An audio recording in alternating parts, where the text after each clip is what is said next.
Hello everybody, Mark with a C here. This is episode 25 of Making Popular Music at Home. It's being recorded in the morning of Halloween 2012. Yes, actually very early morning. I can see by the clock on the wall that it is 2:30 a.m. And after I'm done with this, I'm going to retire for the evening. I think I will retire. But also I'll be retiring this video series probably. Well, kind of.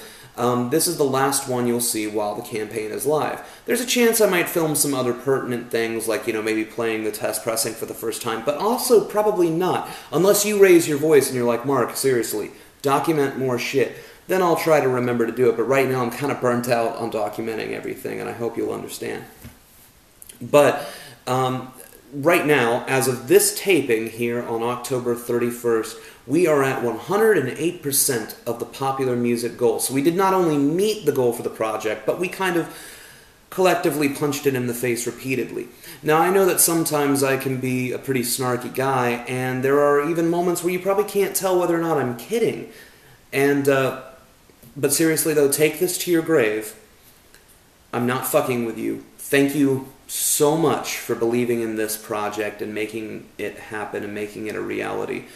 The project, of course, could not have existed without you. I mean, even in the inception, the music, the songs wouldn't exist without you.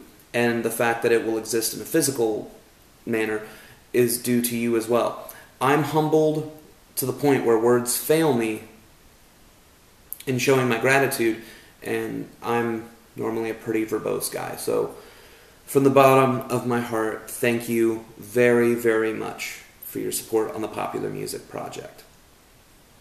Now you might be thinking to yourself, Mark, at 108%, that's 8% higher than what you asked for. What you going to do with that money? Well, basically, we're going to use that to fill in some of the gaps that Indiegogo fees take away. Because, yeah, I don't actually end up with all of the money pledged. Indiegogo's got bills to pay and stuff. And then anything past that, it's just going to be applied to paying the shipping, because it takes a lot of money to get these vinyl records on my doorstep, as I explained at indiegogo.com/popularmusic.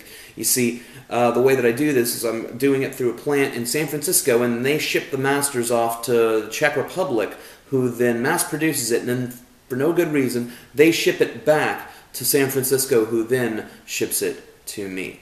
I know, it's complex, but believe it or not, it's actually the most cost-effective way to do this album the way I want it done. You're probably also saying to yourself, Mark, when do I actually get to hear the album in full? And that's a good question. Well, I hope to have downloads available for everyone that pre-ordered this. I hope by Christmas, if not sometime shortly thereafter. But one of the stumbling blocks right now is that I am waiting on the finished art. You might say, Mark, I thought this record was done. Well, it is. The musical aspect is done, and it's ready to be shipped off to the plant. The art was not. Why was the art not done? Because it's being done by a gentleman named Cat Blackard. You may be familiar with him through Nerdy Show, and also his art direction on Consequence of Sound. Really good artist. But the moment the campaign's done, it doesn't just mean all the money appears in my bank account. It doesn't really work that way. I wanted to give ample time for the funds to be dispersed so that I could pay Cap for doing the art.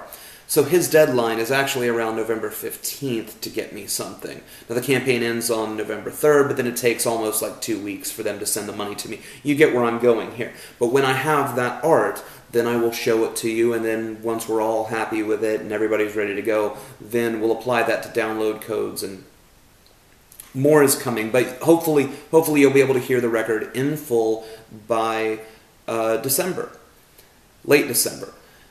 If I had my way, the first time you'd hear it would be on vinyl, but I don't know how fair that would be, and you can never really tell if there's going to be a lot of delays with making vinyl. So I've put the release date at the end of February for now, for the vinyl edition, knowing full well it could conceivably be done early January, but just in case, you have to allow yourself that leeway.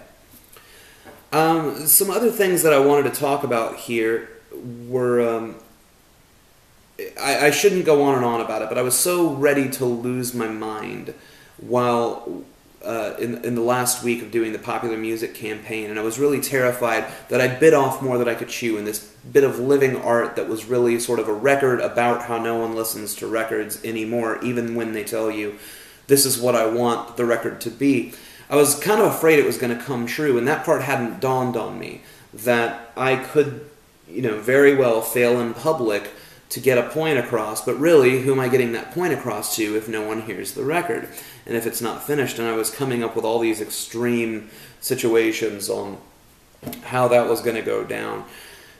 And at one point, I was having a conversation with my wife, and it was a pretty heated conversation about a very passionate topic, and then we moved to talking about popular music, and before I knew it, there were tears streaming down my face, and I didn't even really realize I was crying till a few minutes in. I know, you might be saying, Mark, you sound like a total pussy right now, and you might be right, but I was just very overworked and very overstressed. And the very short version of this is the social media backbone that I thought I was going to rely on to get the word out about popular music didn't really work the way I hoped it would. Many of you have probably seen the stories and reports about how Facebook right now isn't really letting fan pages get their news out to you. Like, they only show it to like 15% of the followers, and then anyone past that sees it, it has to be done basically on a promotional basis. So I thought, well, okay, I'll bite. Let me go ahead and pay for these promotions. And that didn't work at all. It turned out that all of the things that I was paying for were often being seen by just completely fucking made-up profiles. These were not real people. Like, you're going, there is no way that there is some girl that clicked like on this status in Indonesia who's like 14, who has no friends, but has only clicked like on like the Mark with a C page and then the fucking NFL. There's no way there's some 14-year-old girl in Indonesia who's like, I don't even know anybody, but I'm going to use social media to keep up with the indie rock dude from Orlando and Major League Football in America. Didn't fucking happen. You know it, I know it, and Facebook knows we know it, but they've got us all by the balls. Anyways, for this reason, I had to come up with some pretty creative ways to get the word out there, and the less said about it, the better. But I was completely losing my mind. It was taking so much work. But that's in the past now. It's in the past. We can move on to happier things. Happier things like, say, I haven't really got to talk to you guys since you got some bonus EPs. Now, not everyone got the bonus EPs. Each bonus EP had a due date, where like if you pledge support by this date, you will get a free EP in your mailbox. On one date, it was an EP called Actual Bubblegum Pop. This was my attempt at making the world's shortest EP. It was 3 songs in under 2 minutes, and it was covers of the bubblegum commercials from the Wrigley's Gum Corporation. And the ones I did were Juicy Fruit, Double Mint, and Big Red. And this has a lot more to do with the popular music project than you'd think. I could go on about these songs all day, but these 3 tracks are really mini masterpieces. Not my versions. I can't really do them justice. But the original versions, they are amazing, and they stuck with us so much longer than a lot of the disposable hit singles that we were hearing at the time. When you think about like Two of Hearts by Stacey Q, you can remember sort of the chorus, but not too much else. But these Wrigley's Gum commercials all hook. Oh my god, even if you've never tasted Big Red in your life, you hear that song and you know what Big Red fucking tastes like, and you will never forget Big Red. I love those songs, and I was happy to get the chance to do that EP. I don't think it'll be released in... I don't know, I don't plan on releasing it, but we'll see what happens. The other free EP that you got was the first EP by my new project, Claire and the Potatoes. I've hinted around it, and I'm not going to go too far into talking about Claire and the Potatoes here because, well, you probably want Mark with a C information. Plus, this is going on rather long, so I'd like to, wrap it up relatively soon. But Claire and the Potatoes is a project that started between myself and a lady named Leslie Rising, and I have a lot of sort of grandiose plans for what I want to do with this. And it's going to be, I would say, in a way, similar to popular music. It is kind of a living art project, but not in the same way as popular music, where that one is mostly crowdsourced. But Claire and the Potatoes is definitely a reflection of something else current, but yeah, let's not totally go into it. The whole idea of Claire and the Potatoes is working with someone else that I really admire their talents and their abilities and how they go about doing things. And also, you know, just trying to write really good songs that will fit them well. And also kind of having a writing partner for the first time ever. Ever. If you can believe it, I've never really had a consistent writing partner, and this has been very inspiring, and I have very high hopes for it. And I hope in 2013, besides promoting the popular music album, that I can really focus on making Claire and the Potatoes stuff and putting out a full-on album. But anyways, if you happen to miss the Claire and the Potatoes project's first EP called The I Do and I Doubt, don't worry, it's actually going to be released on a pay-what-you-want basis on November 13th through markwithac.com. Every year I do a free holiday release, and this year it's no different. It just doesn't happen to be a Mark with a C specific one. This little 4-song EP will give you an idea of what we're all about and maybe some glimpses into where we're going. I think you'll enjoy it. I've heard nothing but positive feedback from people, which means that either it's very good, or two, the people that hate it so much that they can't bear to tell us. Well, I should probably wrap it up from here, but if you have any questions, always, you know, feel free to send them my way, and I'm happy to field them. And if you really need to see more of the process here of popular music, I suppose I'll document more, but it's not going to be on the forefront of my mind. You're going to have to request that.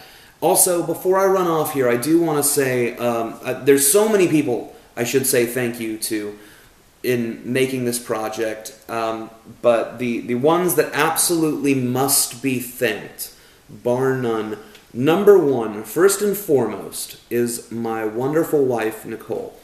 I have been the moodiest motherfucker while doing this album. I have had serious ups and downs and peaks and valleys, and sometimes I'm going sideways, and plus there's been a lot of loud noise in the house, and she has put up with every bit of it, and she's taken it all in stride. She's been wonderful and so understanding. Thank you so much to my wife. Over and above everyone else. You all helped out greatly, don't get me wrong, but without my wife, you wouldn't even have a record to listen to. You wouldn't have a record to pledge support for.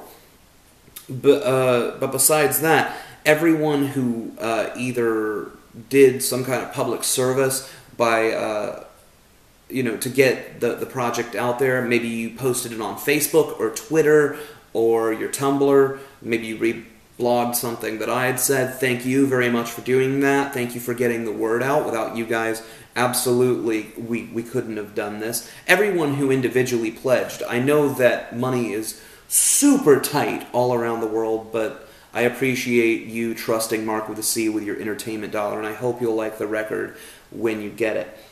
And, of course, I'd really like to thank both Lando the Roadie from WPRK and also Radar from WPRK. They host, respectively, The Adequate Pipe and The Freaking Geek Show. They were very nice and had me on their show, in Lando's case, twice for the Popular Music Project, to play samples from the album and talk about it and really help me get the word out there. Also, I'd like to thank Mike Melkor of Counterculture for having a little conversation with me about popular music, both an album and a phenomenon. I believe, there was a guy named Chad Walker who wrote an article about what I do, and then besides that, we had Z from Hipster Please. He covered it. If you covered this in media in any way, I'm very much in your debt for helping me get the word out there. And finally, in a slightly tongue-in-cheek thank you to Indiegogo themselves, who sent me weekly reminders to tell me that my go-go factor was not as high as it could be. and constantly making me feel bad that I wasn't doing enough to get the word out there. They constantly promised, if you work really hard, we'll feature you on the front page. And then they did it when I hit 107%. Thanks, Indiegogo.